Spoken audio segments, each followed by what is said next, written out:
사람의 몸에 병이 생기게 되면 어떤 증상들이 나타나게 됩니다.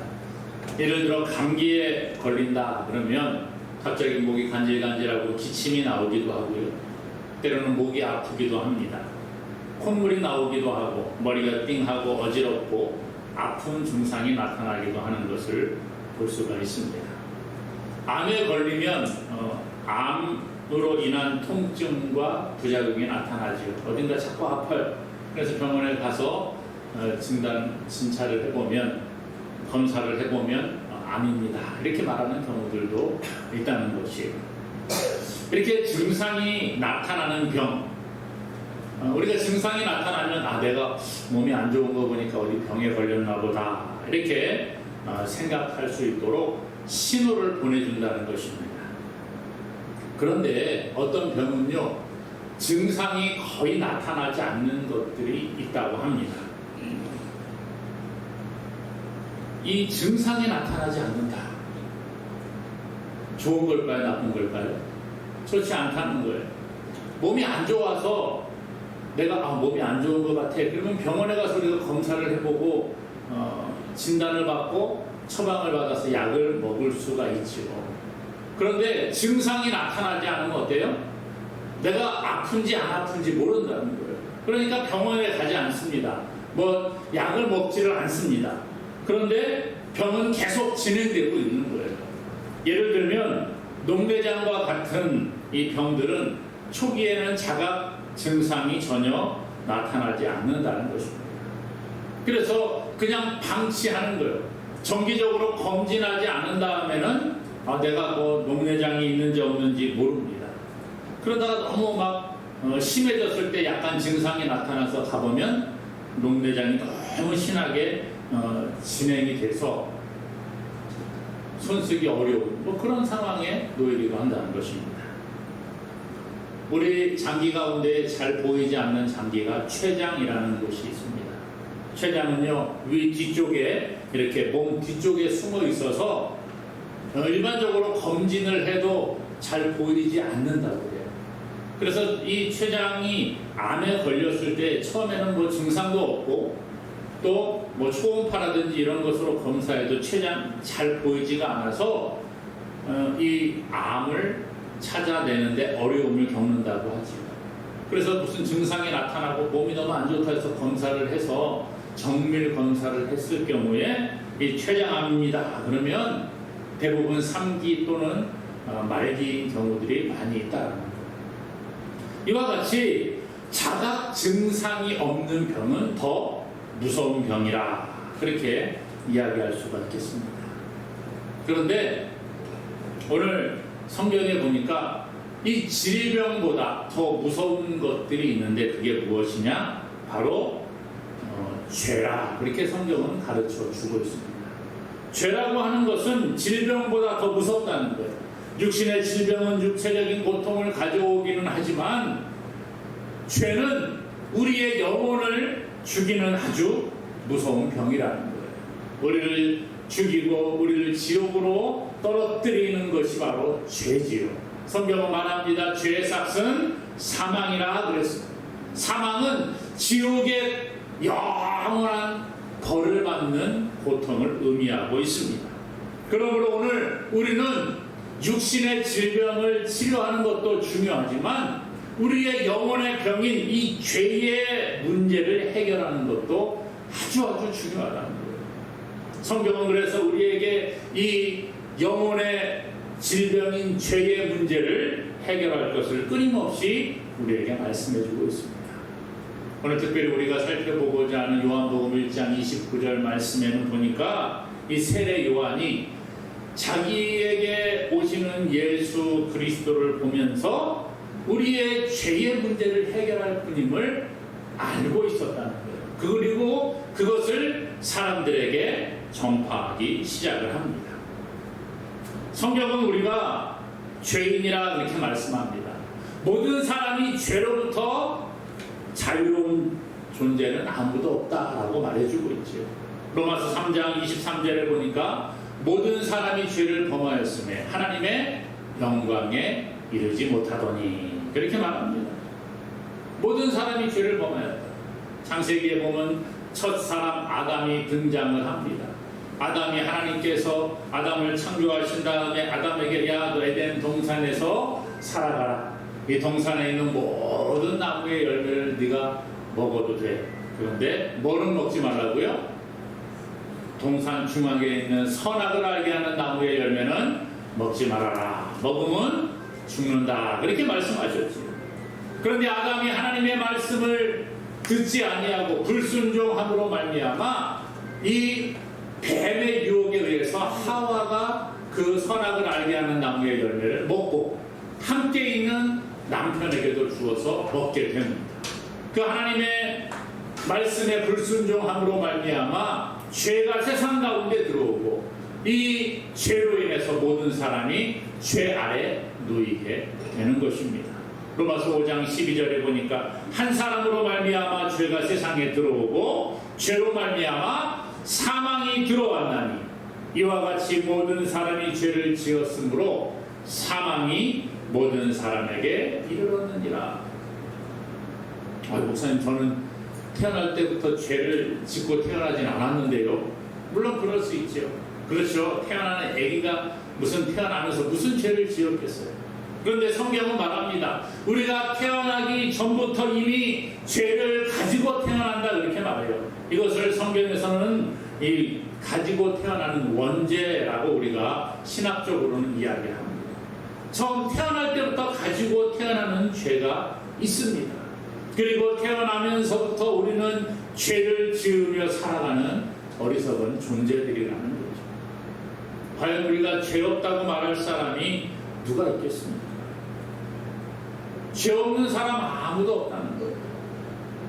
어느 날 사람들이 예수님께 가늠한 여인을 붙잡아서 데리고 옵니다. 율법에 보게 되면 이 가늠한 사람은 돌로 쳐서 죽이는 거예요. 근데 무슨 이유 때문인지 가늠한 남자는 나오지 않고 가늠한 여자만 나와요. 아무튼 이 여자를 데리고 예수님 앞에 데리고 옵니다. 그리고 예수를 시험하는 거죠. 예수님, 모세의 율법에 의하면 가늠한 자는 돌로 쳐 죽이라고 하는데 어떻게 합니까? 어떻게 했으면 좋겠습니까? 당신은 뭐라고 이야기합니까? 막 물어보는 거예요. 예수님 뭐라고 하십니까? 가만히 땅에 앉아서 글을 쓰시라. 죄 없는 자가 먼저 돌로 쳐라. 이렇게 말씀하죠. 그랬더니 성경에 보니까 나이가 많은 사람부터 해서 젊은이까지 하나씩 둘씩 돌을 바닥에 내려놓고 돌아갔다. 예수님께서 그 가늠한 여인을 보시고 다시는 죄를 짓지 마라 그러고 보내주시죠. 오늘 세상에 죄 없는 자가 누가 있습니까? 죄 없는 자가 먼저 돌로 치라 그랬을 때 다 떠나가는 거예요. 나이 많은 사람부터 젊은이까지. 아무래도 뭐 조금 더 산 사람이 죄를 더 많이 지었을 가능성이 있지 않습니까? 자기의 죄가 생각나지 않겠어요? 그런 모습으로 우리는 살아가고 있다는 거예요. 누가 죄 없다고 말할 수 있습니까? 우리는 죄 가운데 태어나서 죄를 지으며 살아가는 연약한 존재들인 줄로 믿으시기를 바랍니다.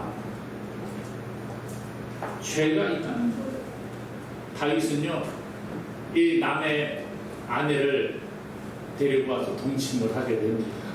그리고 임신을 했다는 이야기를 듣고 그 부하를 죽이는 거예요. 부하의 아내가 목욕하는 것을 보고 너무 아리따워서 데리고 불러가지고서는 동침을 했는데 나중에 임신했다라는 이야기를 들으니까 아이고 큰일 났거든요. 걸리면은 좀 안 좋은 일이 벌어지겠잖아요. 그래서 다윗이 술수를 내어서 그 사람을 죽여버립니다. 그리고 이 여인을 자기 아내로 삼게 되죠. 나중에 나단이라는 선지자가 이 다윗에게 찾아옵니다. 다윗은 그때까지도 자기가 무슨 죄를 지었는지 전혀 깨닫지 못하는 거예요. 내가 왕인데 이 정도 할 수 있지라고 아마 그렇게 생각했는지 모르겠어요. 근데 나단 선지자가 와서 예를 들면서 다윗을 깨닫게 만듭니다.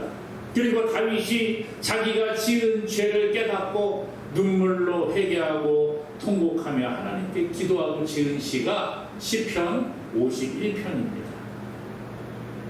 다윗은 시편 51편 5절에서 이렇게 말합니다. 내가 죄악 중에 출생하였으며 어머니가 죄 중에 나를 잉태하였나이다. 그렇게 말해요. 내가 죄악 중에 출생하였다. 어머니가 죄 중에 나를 잉태하였고 나는 죄악을 가진 가운데에 태어난 사람입니다 라고 고백하고 있다는 거예요. 성경은 우리가 모두가 태어날 때부터 죄 아래 태어나는 죄인임을 말씀해 주고 있습니다. 그러므로 오늘 저와 여러분들도 죄로부터 자유롭지 못한 존재들인 줄로 믿으시기를 바랍니다. 그래서 스스로 속이지 말라는 거예요. 아, 나는 죄가 없는 깨끗한 사람이야, 이런 말 하지 말라, 그런 거지. 그러면 죄를 가지고 태어나서 죄 때문에 우리가 지옥 가고 죽는데, 그럼 이 죄의 문제를 어떻게 해야 될까요? 누구나 죄가 있지만 죄의 문제는 스스로 해결할 수 없다는 거예요. 우리가 살아가면서 짓는 죄의 문제는 그 어느 누구도 스스로 해결할 수 없습니다. 물론 우리가 살다가 짓는 죄는 어쩌면 회개하고 또 스스로 해결할 수 있는 능력이 있을지 모르겠어요. 다른 사람의 물건을 잠시 훔쳐가지고 왔는데 마음에 찔림이 있고 이거 죄인데, 그럼 다시 가져다 주고 용서를 구하고 사례를 하고 이럴 수는 있겠죠. 하지만 우리가 날 때부터 가지고 태어나는 이 죄의 문제는 우리 스스로 어떻게 해결할 수 없다는 거예요. 성경은 말하기를 이 죄의 문제는 피로써 죽음으로 그 값을 치르도록 되어 있습니다. 죄의 삭은 사망이라 그랬잖아요. 이 죄의 문제는 피를 흘려 죽음으로만 그 값을 지불할 수 있다는 것입니다. 그러므로 죄는 사망으로 그 값을 지불하는 거예요. 근데 누가 자기가 내가 이 죄의 문제를 해결하기 위해서 내가 피를 흘려 죽겠습니다, 이런 사람 아무도 없잖아요. 또 어떤 사람들은 그럽니다. 그거 무슨 거짓말 같은 이야기를 하고 있어요. 나는 죄가 없는 사람이에요. 나는 죄와 상관없는 사람입니다, 이렇게 말하기도 합니다.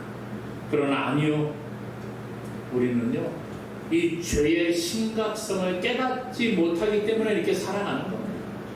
만일 하나님께서 우리가 태어났을 때에 바로 우리의 죄값을 모르신다고 하면 살아있을 인생은 아무도 없다는 거예요. 자각하지 못할 뿐이에요. 그냥 우리가 살아가는데 이 증상이 안 나타나기 때문이에요.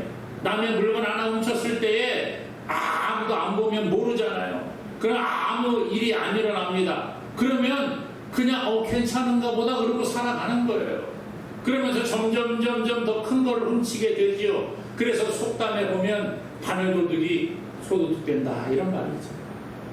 한 번, 두 번 했는데 아무 일이 일어나지 않으니까 괜찮네, 이래도 아무 문제가 없네, 그러고 하는 거예요. 죄는요 자각하는 것이 필요합니다. 근데 자각하지 못하는 죄는 우리에게 더 아주 심각한 상태로 우리를 끌고 간다는 거예요. 당장 눈앞에 불이익이 나타나지 않으니까 아무 문제 없는 것 같습니다. 그러나 죄의 결국은 죽음이라는 거예요. 사망이라는 것입니다. 영원한 벌을 받는 고통 가운데 머물 수밖에 없다는 거예요. 그래서 이 죄의 문제를 해결하기 위해서는 피를 흘려서 피값으로 죄의 문제를 해결해야 합니다. 그래서 성경 구약에 보게 되면 이 죄의 문제를 해결하기 위해서 피를 하나님 앞에 드리도록 하지요. 근데 죄 지은 사람을 죽여서 그 피를 하나님께 드리면 그 사람 다시 살아날 수 없잖아요. 그러니까 어떻게 해요? 죄 지은 사람 대신에 짐승을 잡아서 짐승의 피를 하나님께 드림으로 용서받게 하셨어요. 이것을 희생제물이라 그러지요. 또 1년에 한 번 대속죄일에 대제사장이 모든 백성들의 죄를 대신해서 그 속죄 제물을 잡아서 피를 가지고 하나님 앞에 나아가서 속죄를 했습니다. 이것이 하나님의 방법이었다는 거예요. 이 제사를 통해서 하나님께 죄의 문제를 받으려고 했어요. 근데 이것은 불완전한 회개라는 거예요. 생명을 생명으로 갚아야 되는데 사람의 생명이 아니라 그냥 짐승을 잡아 죽임으로 그 피값을 드렸더니 임시 방편에 그쳤다라는 거예요. 그래서 이 죄의 문제를 근본적으로 해결하지 못하니까 하나님께서 우리에게 구원자가 필요함을 깨닫게 하십니다. 하나님, 우리가 날마다 짐승을 죽여서 짐승의 피를 가지고 하나님께 나아가지만 이것으로는 부족함을 우리가 느낍니다. 어떻게 할까요? 내가 죽어서 피를 흘려야지만이 이 죄의 문제가 해결되는데 어떻게 하면 좋겠습니까? 그때 하나님께서 구원자를 보내주시겠다 약속하십니다. 나의 죄를 대신해서 생명을 바쳐서 목숨을 바치고 피를 흘려서 이 죄값을 치를 그분을 이 땅에 보내주시는 거죠. 요한은 그것을 알고 있습니다. 그래서 오늘 29절에 말하잖아요. 이튿날 요한이 예수께서 자기에게 나오심을 보고 이르되 보라, 세상 죄를 지고 가는 하나님의 어린 양이로다. 세상 죄를 지고 가는 하나님의 어린 양이다, 그렇게 말하고 있다는 거예요. 예수님은 세상에 죄를 지고 가시는 분이라는 거예요. 지고 간다, 이 말은 단순히 다른 사람이 가지고 있는 것을 대신 어깨에 딱 짊어진다, 이런 의미를 넘어서는 것입니다. 세상의 죄를 지고 간다, 이 말은 세상의 죄를 없이 한다, 세상의 죄를 제거한다, 이런 뜻을 가지고 있습니다. 세상의 죄를 대신 짊어지고 없애려고 제거하기 위해서 오신 분이 바로 예수 그리스도라, 그런 말씀이에요. 예수님은 이 세상의 죄를 없애기 위해 이 땅에 오신 분인 줄로 믿습니다. 그래서 세상의 죄를 없이 하기 위해서, 세상의 죄를 대신 지고 가시기 위해서 이 땅에 오셔서 십자가에서 우리를 대신하여 피를 흘려 죽으셨습니다. 그래서 율법의 요구를 완성하는 거예요. 그러므로 사랑하는 여러분, 예수님은 세상의 죄를, 우리의 죄를 없애기 위해 오신 구세주가 되심을 믿으시기를 바랍니다. 오늘 요한은 말하는 거예요. 보라, 세상 죄를 지고 가는 하나님의 어린 양이로다. 뭐라고요? 하나님의 어린 양이라. 왜 어린 양이라 그랬을까요? 세상 죄를 지고 가는 하나님이나 그럴 수도 있고 다른 얘기할 수 있을 텐데 왜 세상 죄를 지고 가는 하나님의 어린 양이라 이렇게 소개할까요? 구약에 사람의 죄를 대신해서 죽는 것이 양이었습니다. 어린 양이었어요. 6월절에 보니까 이 6월절이라고 하는 것은 출애굽기에부터 시작이 됩니다. 출애굽기에 보게 되면 애굽에서 이제 이스라엘 백성들이 나오게 될 때에 바로가 그냥 보내주지 않습니다. 그래서 하나님께서 이 애굽에 10가지 재앙을 내리심으로 말미암아 바로가 항복하게 만들고 이스라엘 백성들이 애굽을 나오게 하시죠.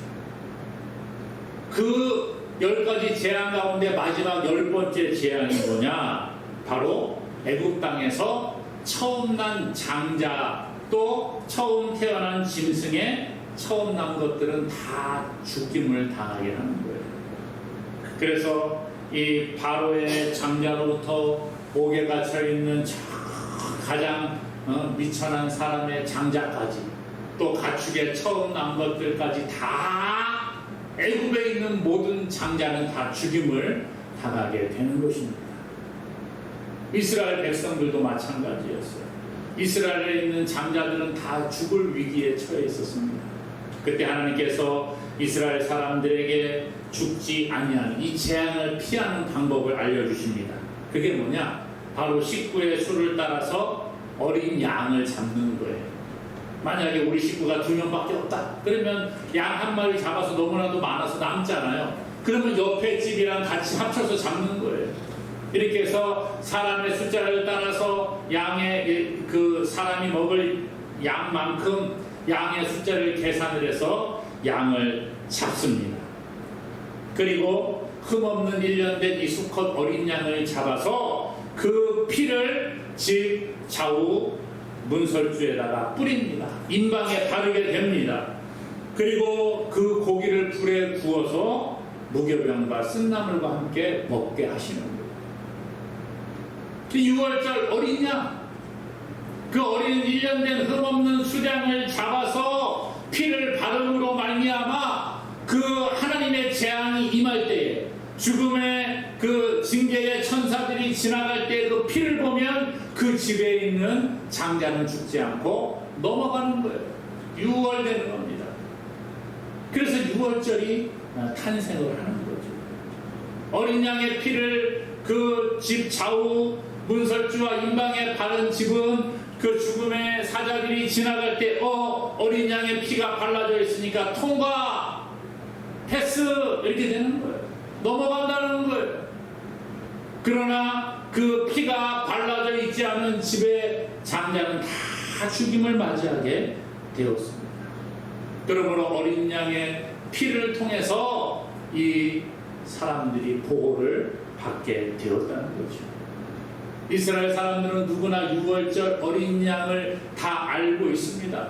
어린 양의 피로 말미암아 자기들이 죽음으로부터 구원받았음을 다 알고 있다는 거예요. 그러므로 오늘 예수 그리스도를 보면서 세례 요한은 말하고 있습니다. 보라, 세상 죄를 지고 가는 하나님의 어린 양이로다. 이 말은 예수 그리스도께서 나중에 십자가에서 피를 흘려 죽으심으로 말미암아 모든 믿는 사람들이 그 피로 죽음을 면하게 될 것을 이미 보고 예언하셨다라는 것이죠. 로마서 3장 24절에 말합니다. 그리스도 예수 안에 있는 속량으로 말미암아 하나님의 은혜로 값없이 의롭다 하심을 얻은 자 되었느니라. 예수 안에 있는 속량, 피값을 대신 지불함으로 말미암아 그 죄값을 지불해서 하나님께 의롭다 인정함을 받게 되었다는 거예요. 예수 그리스도는 하나님의 어린 양으로 이 땅에 오셔서 십자가에서 피를 흘려 죽으심으로 속죄 제물이 되었습니다. 예수님은 마태복음 10장 45절에서 말씀하셨어요. 인자가 온 것은, 내가 온 것은 섬김을 받으려 함이 아니라 도리어 섬기려 하고 자기 목숨을 많은 사람의 대속물로 주려 함이라 그랬어요. 대속물로 자기 목숨을 주기 위해 이 땅에 오셨다라는 거죠. 우리의 힘으로는 우리의 죄의 문제를 해결할 수 없지만 우리를 대신해서 피를 흘려 죽으신 예수 그리스도를 믿는 믿음은 우리의 죄의 문제를 해결하고 구원 백성이 되게 하시는 거예요. 이 예수님의 보혈을 믿는 자는 더 이상 정죄를 받지 않는다 그래요. 하나님으로부터 그 죄값을 받지 않게 된다는 거예요. 사망을 받지 않는 거예요. 영적인 죽음, 저 지옥에서 영원한 고통을 받는 것을 면하게 된다. 성경은 말해주고 있습니다. 사랑하는 여러분, 우리는 종종 내가 죄인임을 인식하지 못하며 살아가고 있습니다. 내가 하나님 앞에 의롭다고 생각을 하죠. 주일날 와서 예배드리고 하나님께 헌금도 하고 그래도 다른 사람보다는 내가 좀 더 거룩하게 살아가니까 나는 죄가 없어. 나는 그래도 하나님 보시기에 좀 착한 사람이야. 혹시 이런 생각하고 있지 않습니까? 아니, 교회를 다니면서도 교회에서 신앙생활 잘 못하는 사람들 보면서 야, 저 사람은 왜 저렇게 신앙생활할까? 저 사람은 왜 자꾸 주일날 빼먹을까? 아, 내가 저 사람보다는 좀 더 낫지. 이런 생각으로 우리가 살아가고 있지 않습니까? 물론 세상적으로 볼 때는 그런 사람보다 우리가 좀 더 나은 사람일 수 있어요. 세상의 흉악범들보다는 우리가 더 깨끗한 사람일 수가 있습니다. 하지만 성경은 뭐라고 합니까? 우리도 하나님 보실 때에는 죄인이라.